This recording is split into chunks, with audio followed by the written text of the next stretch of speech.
Hi, ഞാനിപ്പോൾ ഉള്ളത് ലിത്വാനിയയുടെ capital വിൽനിയസിലാണ്. വിൽനിയസിൻ്റെ എനിക്ക് തോന്നുന്നു സിറ്റി സെൻറ്ററിൽ തന്നെയാണ്.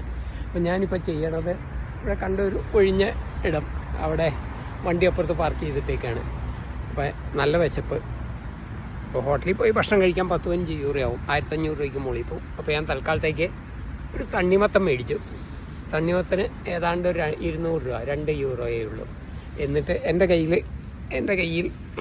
കാണിക്കാം, ഒരു വെടിക്കുള്ള പുക എപ്പോഴും കയ്യിലുണ്ടാവും, ഒരു കത്തി കയ്യിൽ എപ്പോഴും ഉണ്ടാവും. ഇത് വെച്ചിട്ട് മുറിച്ച് ഇവിടെ ഇരുന്ന് കഴിക്കുന്നു, അത്രയേ ഉള്ളൂ. ഇതുപോലെ ഈ പുൽത്തകിടിയിലിരുന്ന്, അതിൻ്റെ ഒരു സൗന്ദര്യം ഭയങ്കരമല്ലേ, പുൽത്തകിടിയിലിരുന്ന് ഇങ്ങനെ കഴിക്കുന്നു, അത്രയേ ഉള്ളൂ.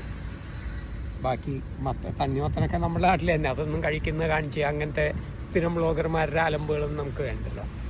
അപ്പം അത്രയേ ഉള്ളൂ പറഞ്ഞ്.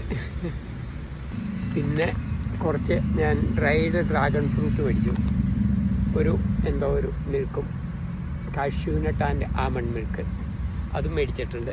അത് പിന്നത്തേക്ക് ആയിട്ട്. അപ്പോൾ ഈ സാധനം എനിക്ക് തീരെ ഇഷ്ടമില്ലാത്ത ഒന്നാണ് ഡ്രാഗൺ ഫ്രൂട്ട്. ഇവിടെ ഒടുക്കത്തെ വിലയാണ്. ഡ്രൈഡ് ആകുമ്പോൾ ഇത്തിരി അതിൻ്റെ ഷുഗർ കോൺസെൻട്രേറ്റഡ് ആകും, കാരണം വെള്ളമെല്ലാം വലിയുന്നുണ്ട്. അപ്പോൾ ഇത്തിരി ടേസ്റ്റ് ഉണ്ടാവും എന്നുള്ളൊരു വിശ്വാസത്തിൽ പരീക്ഷണം നടത്താം. Okay, by.